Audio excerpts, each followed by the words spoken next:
on. Lord, I hope we don't hear a lot of feedback. Hey, I'm excited. Oh, episode 2. Hey, super excited. Listen, I'm so excited that I might have some feedback. I hope we don't have feedback. It's going to be all good. Hey, everybody. Welcome. Hey, everybody. Hey, so excited that you are here. Welcome to the Doing the Doctorate podcast, the show that inspires, informs, and impacts doctoral dreamers. And we celebrate those who are doing what doctors do, those who are making a dynamic difference in the world. I'm Dr. Kesslyn, award-winning educator, university educator, doctoral coach, speaker, author, mompreneur, founder of the PhD Consultants, and host of this podcast, this show, Doing the Doctorate. But y'all know I don't do it alone, right? You know I don't do it. You see this fabulous young lady beside me? This is the amazing, exceptional early childhood educator, mompreneur, founder of STEM Early LLC, and show-stopping co-host with the coolest name. Hey, oh, hey, Hello.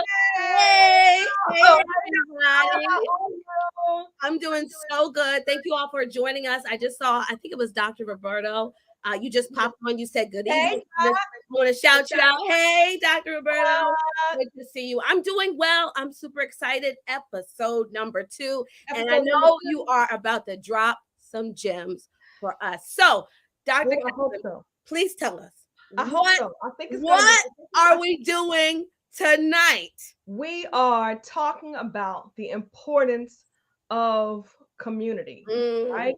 We're talking about the importance of community. But before we get into that, let me just drop a gem. Listen, that's what you do. That's what you do. Doing the doctorate gem. I was looking for a good gem for us tonight, and the gem that I found was by Dr. Maya Angelou. She said, check this out, oh, you may encounter many defeats, but you must not be defeated. Come on, somebody. In fact, it may be necessary to encounter the defeats so you can know, I'm just going to take these out, so you can know who you are, what you can rise from, and how you can still come out of it. Let me read it again. Please read it again. Because some folk may not have gotten it. So let me read it again. For the people in the back, please. For the people in the back. Run that back. Here we go. You may encounter many defeats, but you must not be defeated. In fact, it may be necessary. It may be necessary to encounter defeats so you can know who you are, what you can rise from, how you can still come out of it. Come on, oh. Listen. What? Listen, now it took me 12 years to get my doctorate, and that quote is the story of my entire. In fact, I gotta put my hat on. Hold on, y'all. Oh, wait. Where's my hat? I gotta put my hat on. Oh, you earned it. I earned it. I gotta put my hat on. You don't have to put yours on. I gotta put mine on. Listen, don't make me get up and find my other hat. I just have to put my hat on before I talk to y'all. Come on, talk to us about my journey, okay? Listen, some assignments are not designed to give you success.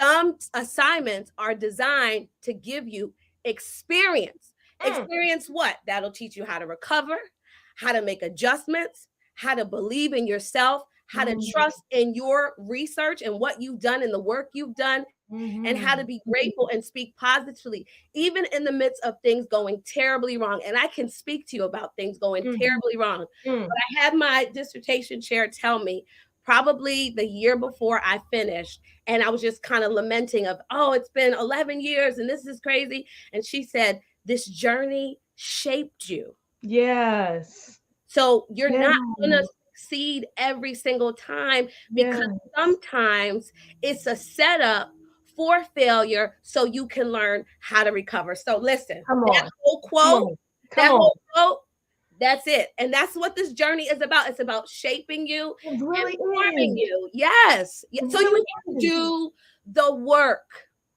You know, I was not happy getting all of that feedback that I got along the way.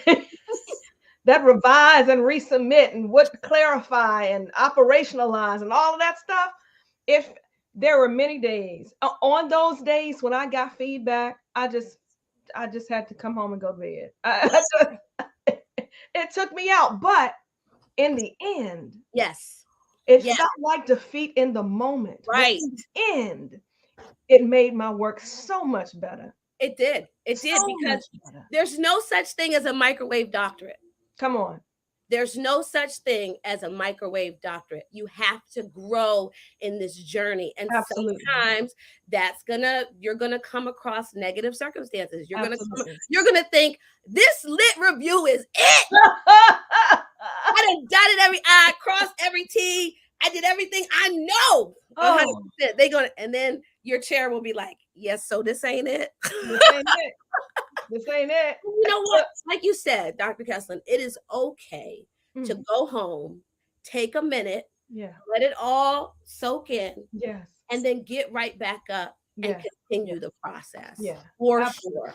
That's a beautiful that quote was. I was like, I gotta share that one. That was a good one. And you know what? And that quote is, you need community to help you get through that process as well. I think the quote goes perfectly with your message about community. For sure. Absolutely. I don't know what's going on here. Absolutely. But let me tell you, there are a lot of other doctors who are either on the call. Dr. Burton said, whoo, speak that. There are doctors on the call, but then there are other doctors who are going to watch this later and say, yep. There were days when I felt defeated. There were days, but I made it. I made it through. So that's a good thing. We want to shout out every week on the podcast. We're going to shout out the doctors who are joining us. And tonight we have Dr. Burton joining us. Hey, Dr. Roberto Burton. That's awesome. Thank you so much for joining us. If there are other doctors that you want to tag and bring them in, thank you, Dr. Jones. Hey, Dr. Jones. Nice to have you here. Awesome. Thank you, everybody. Good to see you. Good to see you. So we're gonna have our doctoral roll call. When you join us every week, we're gonna ask you to just put in what your doctorate is in, maybe where you got it from, because this is not just for us. No. We want to encourage those who are joining us to say, I didn't know you could get a doctorate in public health. I didn't know you could get a doctorate in music education. I didn't know you could get a doctorate in philosophy or counseling or research. So this is to encourage everybody else who's going to join us. So just put it in the comments. So today we are going to have, as we will every week, we're going to shout out a doctor who is on duty. We're going to call this segment Doctor on Duty. Every week, we're going to give a shout out to a doctor who is doing some amazing work. Doc, it's not just enough to have the degree. Having the degree and not impacting your community, and what good is the degree, right? But we're going to shout out doctors who are on duty doing the work. And today's doctor defines herself as a ambitious woman. We're hearing some feedback. God-fearing, ambitious woman who is not afraid of challenge and doing a good work with her PhD. Come on. She is a captain with the United States Public Health Service, HCE Deputy Director, Office of Compliance and Program Monitoring at Health Resources Services Administration. Come on. Wow. And her name, let's see, she's been on the front lines providing health at our borders during disasters and in cases of emergency. She's helping our what we might call less privileged folk who don't have food, who don't have resources, who don't have health care. She is on the front lines working for the people using her doctorate, and her name is, drum roll, today we're honoring Dr. Marissa Rice. Dr. Rice is amazing. So amazing that she was featured in a special issue of Time magazine. Wow. She lives in this area and she's doing the work in this area. Dr. Rice, we salute you and we thank you for being a doctor on duty. You deserve this and so much more. Hey, oh, she did that. She did that. She did that. She did that. Yes, she did. So every week, you all, we're going to be shouting out a doctor who is doing some amazing work. If you want to nominate a doctor for us to shout out, we want to hear from you. Send us an email at Dr. Kesslyn at thephdconsultants.com. Dr. Kesslyn at thephdconsultants.com. Tell me a little bit about the person, what they have their doctorate in, and what they're doing to make a dynamic difference in the world. Today, we're shouting out Dr. Marissa Rice. Why? Because she did that. He did that. She did that. She did that. So, oh, we need more doctors to do some work, right? We need some doctors doing the work. We need some doctors. So, Doc, would you give us the call to our doctors? Listen, and I'm hearing a lot of feedback. Yeah, me too. Are you hearing feedback? Right now I'm hearing my dog barking. I love you. Right now, Nyla's like, I need to be in the podcast. What's up, doctor? What? I don't know if you hear her, but I hear her. You keep it so real. Is that better? I feel like that's better. Yes. I just wanted to just do a special call to everybody out there who is currently in the process of getting their doctorate, and then all those who have already gotten their doctorate, right? And so the call is to understand that the doctoral journey is a call to a personal conversion, but also a community conversion, right? And so we have to have community in mind when we're doing our work and when we're doing the research, because it matters. Your research matters. I was in a conference. I was in several conferences this week. Yeah. I was in one in San Jose, California, and then I flew to one in New York City. And when I was listening to a particular expert, and she made mention that we should just not focus on resilience anymore. And we should just teach these kids to take the challenge, take the challenge, take the challenge. And she kept saying, get back on the horse, get back on the horse. And that really reminded me of bootstraps, right? And this particular expert did not look like me at all, but I text a friend of mine who's also a doctoral graduate, and I said, hey, this research expert said that, in early childhood, we should really focus less on resilience. And it's not sitting well with me. And then the person said, have you looked at her research? And I said, let me go look at her research, her subjects, her things. So I looked her up. Right. Yeah. So the privilege was very apparent in the research. Come on, talk to me about privilege. Oh, talk to me about privilege and the presence of privilege in our research. Come on. I mean, yes, if all the kids that you've done your research in are of a certain socioeconomic status, none of them are farms kids, none of them receive any type of government's assistance. All of them have two parent homes. Like I was looking, like all your kids that you surveyed have a certain set of privilege, and that's okay. But my thing is acknowledge that. Yeah. Acknowledge that, because when you don't suggest that this is that everybody falls into that category.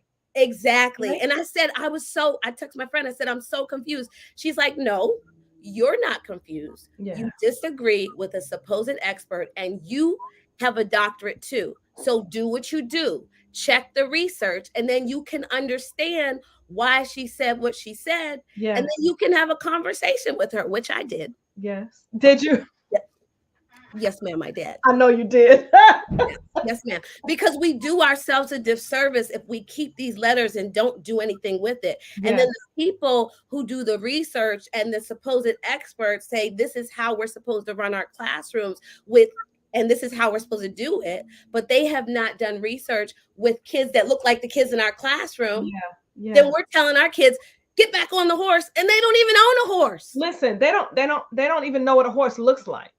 That part. Okay.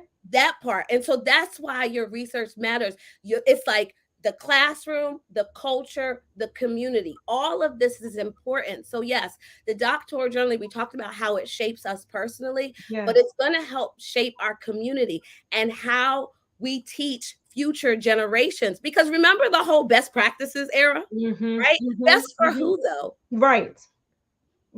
Best for who? Right.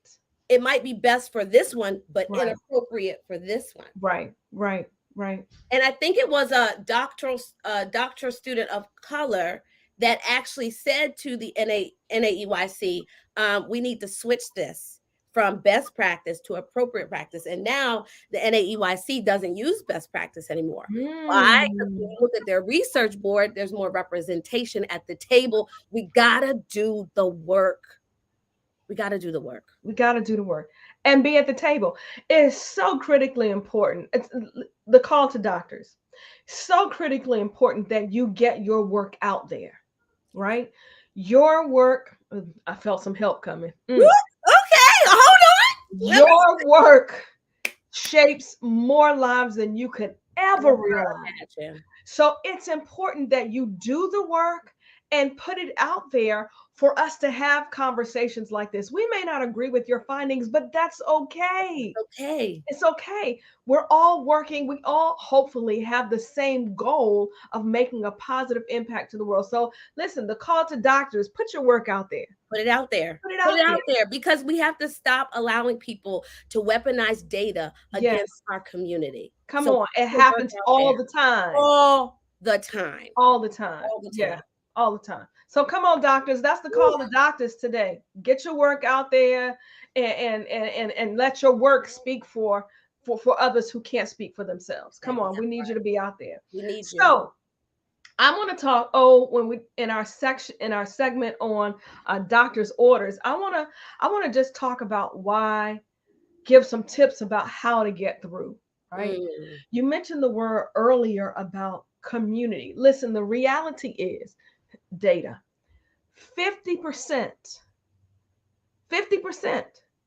of people who get into doc programs, mind you, only 1 to 4% of applicants in some spaces and 1 to 13% in other spaces are admitted. Of those who are admitted, only 50% graduate.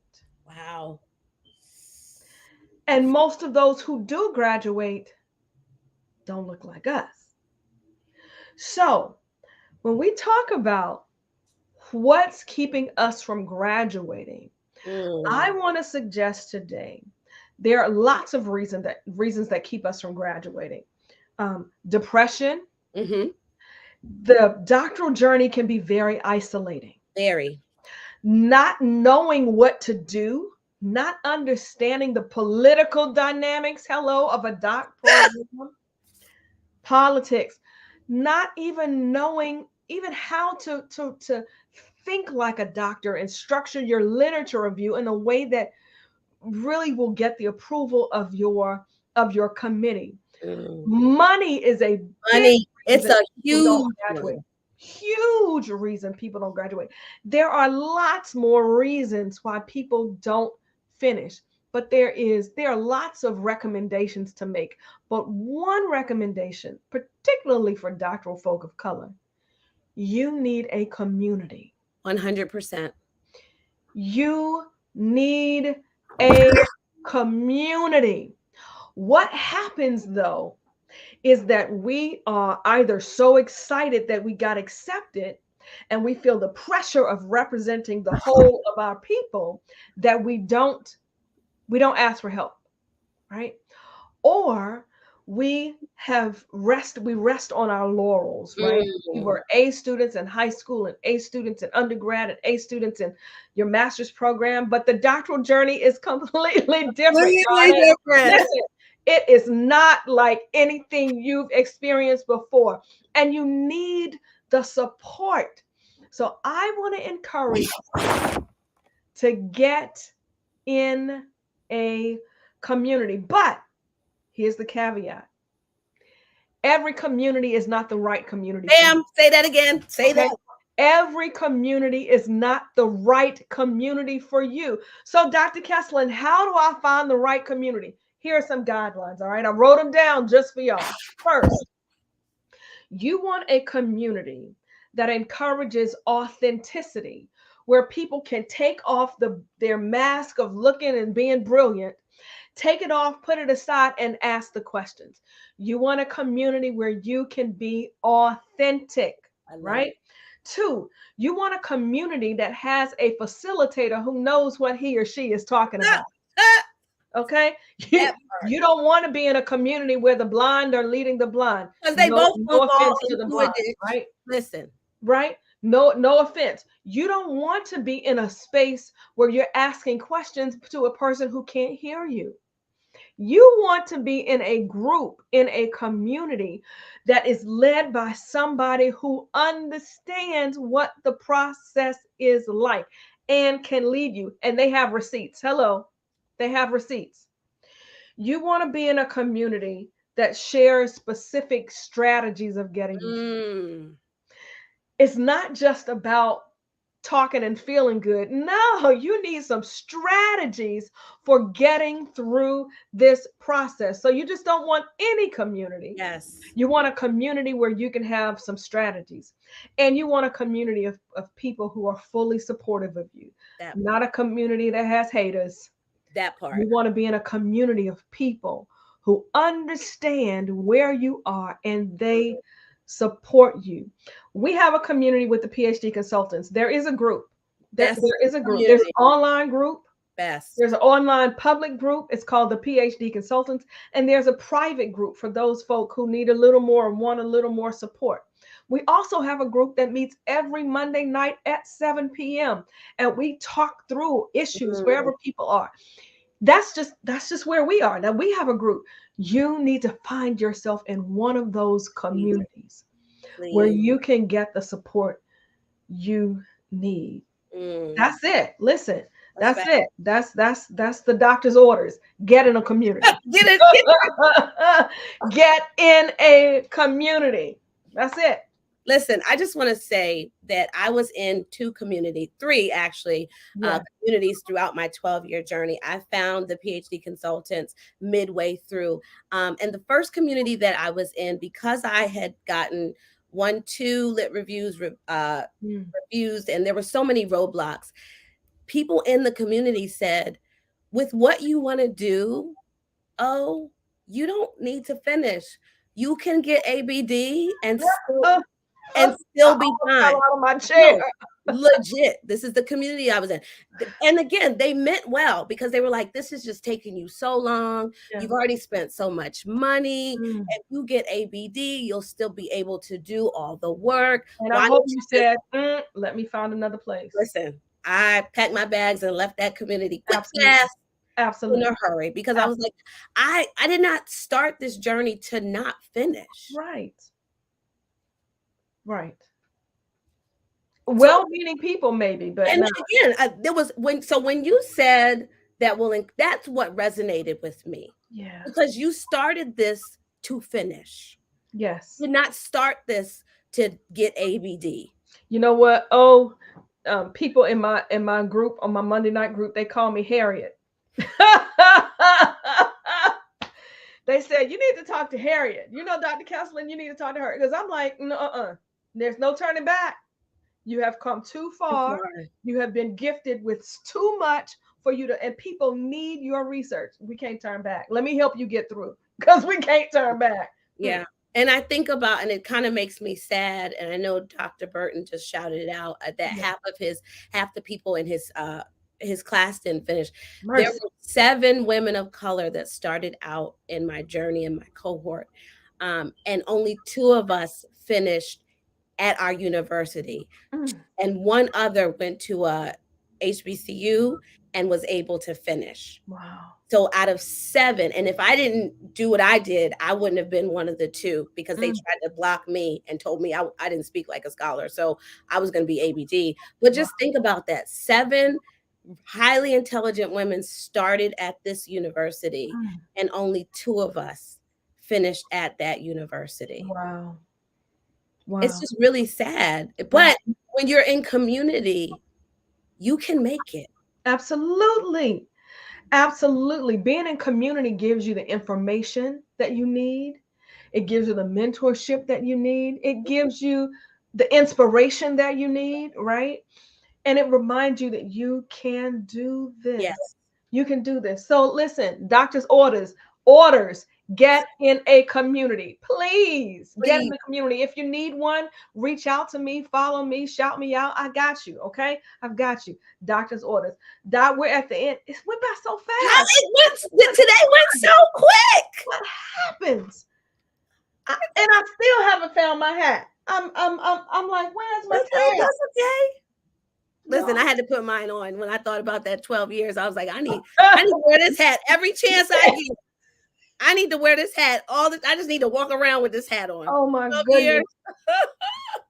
But Doc, house calls. What are we doing this week? What you got going on? Before we hop off. This week I'll be doing a couple of trainings with the NIEA and CEI, so the National Indian Education Association, their whole child initiative, and just working on educational sovereignty.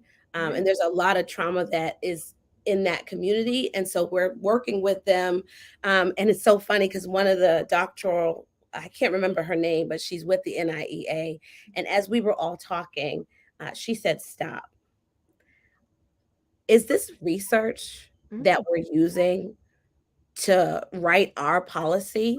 Was it done with our children in mind?" Representation. Look, I did.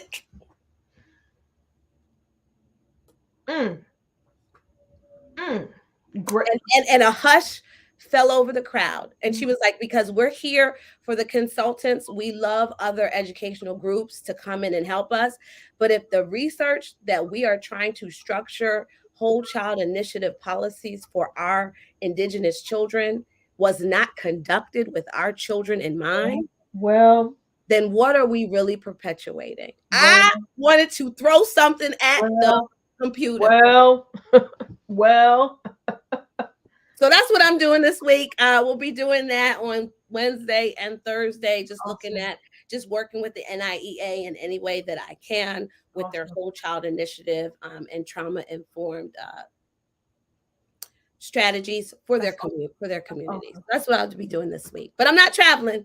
It's all virtual. Praise the Lord. Congratulations. I did a virtual training, not a training, a virtual informational session. I know that's Shiva. It was virtual on Friday, so I wasn't traveling last week, and you were. But this week, I'm traveling to the Baccalaureate Program Directors Conference in Birmingham, Alabama, and I'm representing my 9-to-5, wonderful 9-to-5 job there, where I get to inspire, encourage, impact the lives of minoritized masters and doctoral fellows. So I'm excited about that.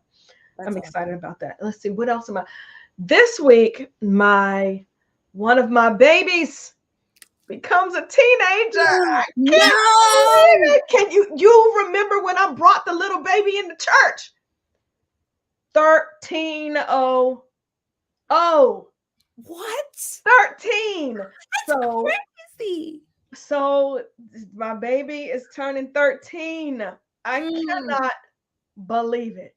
That's crazy. So in all of my travels, I got to find some time to honor and celebrate God for giving me this wonderful daughter who is turning 13. So that's my week. It's going to be crazy working on a grant and doing some other amazing things. So listen, that's my house call is going to be in Birmingham, Alabama. I know that's right. Yeah. So it's time for us to be out. I'll let you know, Dr. Burton. I will contact you because maybe you'll be there this week. I won't tell the world all of my travels, but I'll just be gone 2 hours, world. Dr. Burton, I'll reach out to you after this. But it's going to be a great week. So before we go, I just want to leave you with one other quote from Dr. Maya Angelou before we go out. There's no greater agony than bearing an untold story that's inside. And we as researchers get to tell the stories of people whose stories are untold. We get to share, we get to inspire folk, we get to provide interventions for them, we get to do the work on behalf of the people. That's what being a doctor is all about. It's about making a dynamic difference in the world. So I just want to remind you, last thing, always, we will always end with reminding you that the doctoral degree, it is not merely a degree of intelligence, it is a degree of persistence. And we are here to help you persist. Why? Because your research matters. All right. Good night, everybody. Thanks for joining us. Love you, mom and daddy. Mwah. Talk to you next week. Bye-bye. Bye.